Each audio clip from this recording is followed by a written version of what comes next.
What happens when a global superstar, worth almost $1 billion, suddenly vanishes from the spotlight he was born for? What happens when the boy who had the whole world singing his songs stops singing them? When the smile that launched 1,000 memes just disappears? We've all seen the headlines. We've all seen the worrying photos. Justin Bieber is in crisis. But is this just a bad chapter, or is it something darker? Maybe something more calculated? Strap in, because the story we're about to tell you is wilder than any celebrity gossip you've ever heard. This isn't just a news story. This is a mystery. And it starts with one bombshell fact that will make your jaw hit the floor. Justin Bieber, the kid from Canada who made between $500 million and $1 billion in his career, was on the verge of financial collapse. Wait, what? How is that even possible? That's the question. And the answer leads us down a rabbit hole of secret tantrums, a marriage on the rocks, a bitter billion-dollar betrayal, and a church that some are calling a cult. Let's rewind a bit.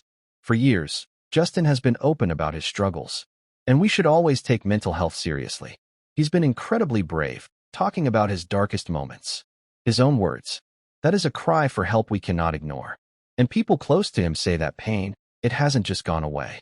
We've all seen the videos from his tour. The tears. The long and emotional posts about feeling unworthy. But behind the scenes, sources say the struggle is even more intense. They say the sweet, charming Justin can sometimes vanish, replaced by what they're now calling mantrams. This isn't the kid from 2010. This is a grown man, and the people around him are worried. So, when you ask his team, hey, how's Justin's mental health? You'd expect them to say he's working on it, right? Getting help? Nope. According to insiders, they shut it down. Immediately. They refuse to talk about it. Which, let's be real, is weird. The only reason you run from a question that hard is if you're terrified of the answer. So the big question became, what is causing this? Is it drugs? The fans online sure thought so, especially after Coachella, where he looked out of it. The speculation went crazy. Is he back on Xanax? On mushrooms? But then, we found someone who was standing right next to him for over an hour. And her take was surprising. Okay, so maybe not hard drugs? His own reps have fiercely denied that. They say all that talk is nonsense. But here's the thing about that denial. It's a classic celebrity loophole. He's not on hard drugs. Okay, but what's a hard drug? Is it just weed?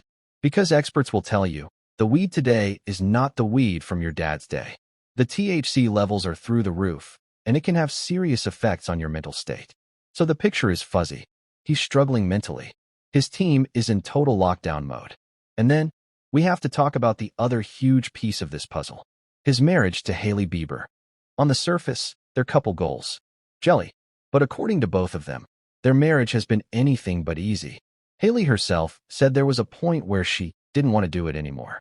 She called her mom, crying, saying, I just can't do it. Can you imagine the pressure? You marry the most famous pop star in the world, and a huge portion of his fans are screaming that you're not his ex, Selena Gomez. Ouch.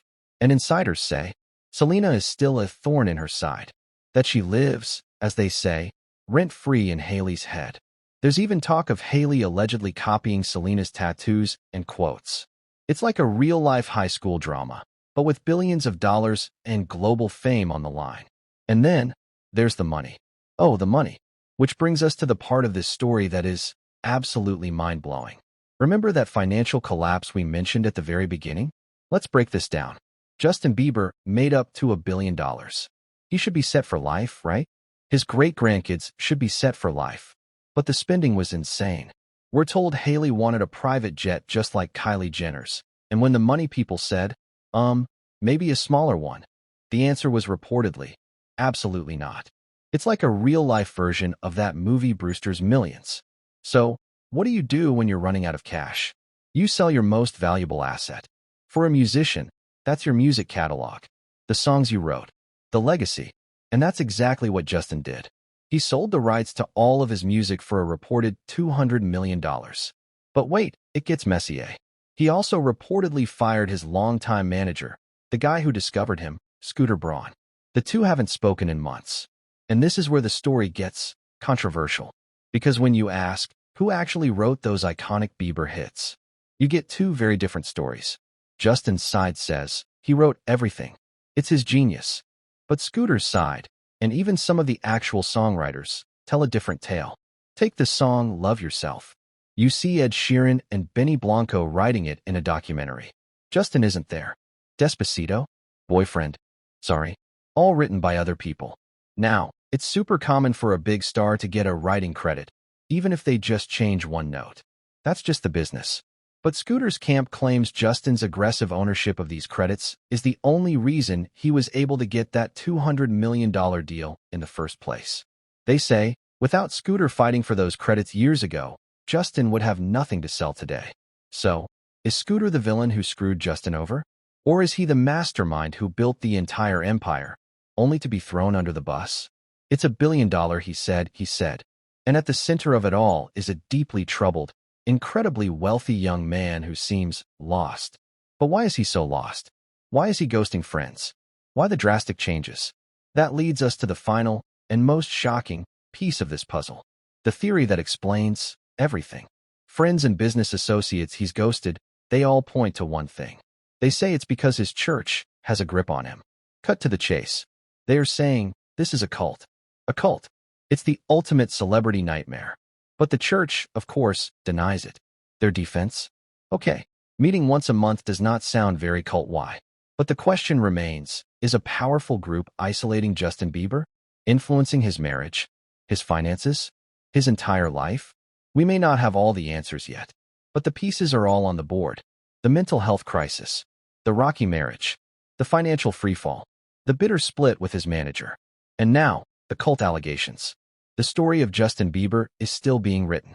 And tomorrow, there could be a new chapter. So what is the truth? Is Justin Bieber a victim of his own fame? A victim of the people around him?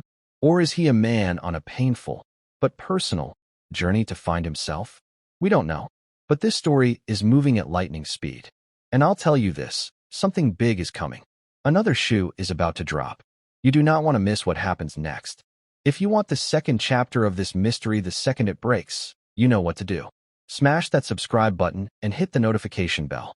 So we've got the mental health struggles, the marital problems, the money burning away, but to understand the final, explosive break, we have to talk about the one person who was there from the very, very beginning, Scooter Braun.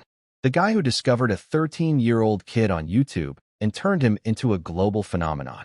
For years, this looked like a true father-son story. Remember the toy helicopter? Scooter was the responsible dad saying, "No, you don't need that."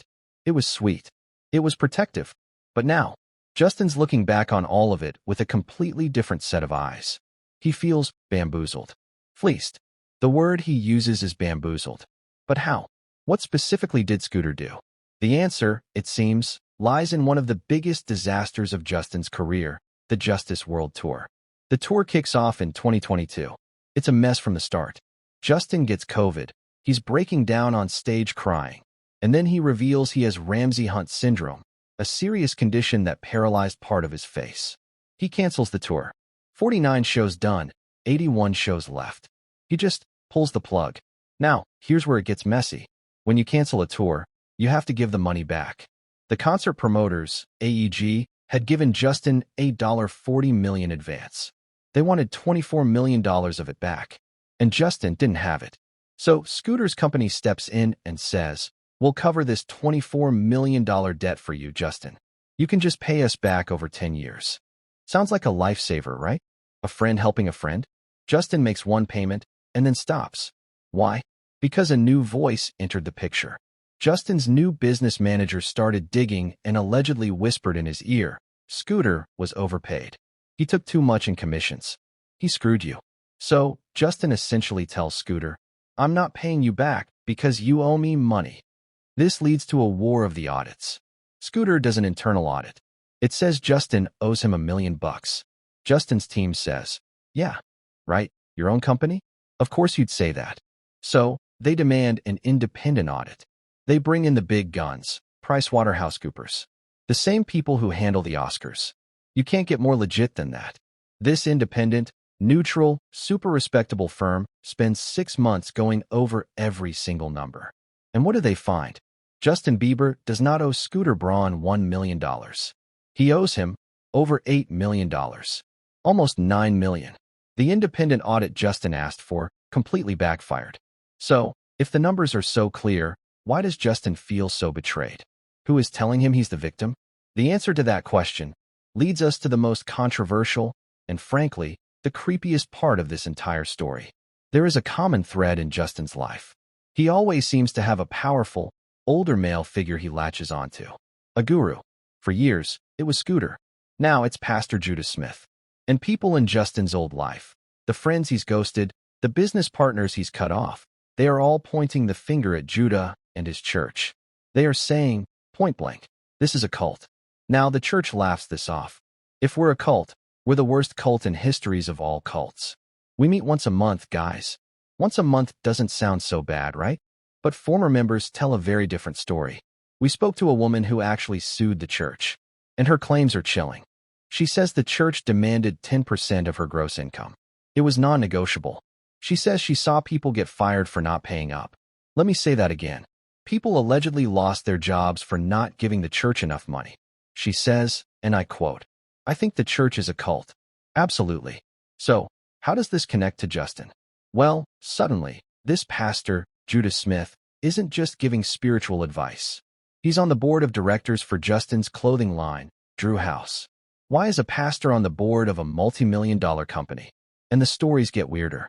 We're told that Justin and Judah confronted Scooter, and because Scooter is Jewish, they started asking him, "Why don't you love Jesus?" Then, in a business meeting that was supposed to be about numbers, Justin's business manager, who is also a member of the church, allegedly told Scooter, "I am a woman of the cloth. Justin can forgive you, but he can't move forward with you." Since when do business managers talk like that? One by one, the old guard has been cut off. Scooter is gone. Ryan Good, Justin's best man at his wedding, his longtime creative director, gone. We're told Justin and Judah grilled him about his sex life. It freaked him out, and when Ryan complained to Judah, Justin cut him off completely. The pattern is undeniable. Everyone from the before time is being pushed out, and the only people left are from the church. So, where does this leave Justin Bieber? Right now, he's in Iceland, recording new music. But the question isn't just can he make a comeback, it's does he even want to? After all this, the pain, the pressure, the betrayal, the isolation, does Justin Bieber still want to be Justin Bieber? The global pop star? The product? He's only in his early 30s, but he's been famous for over half his life. He hates touring. He has a family. Maybe he's done with the chaos. Maybe he'll become a legacy act, like Elton John or Adele, doing cushy Las Vegas residencies where he makes millions for a few shows a week and goes home to his family every night. That doesn't sound like a bad life.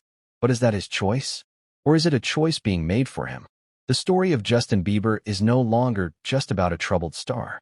It's a story about money, power, and influence. It's about who gets to control a billion-dollar human being. The financial audits are in. The lawsuits are flying. The cult allegations are swirling. We have all the pieces. But the final picture is still being painted. This story is not over. Not even close. When that new album drops, when he makes his next public move, you're going to want to be right here with us to understand what it all really means. Subscribe. Hit that bell. Because the next chapter of the Justin Bieber mystery is going to be the biggest one yet. We'll see you then.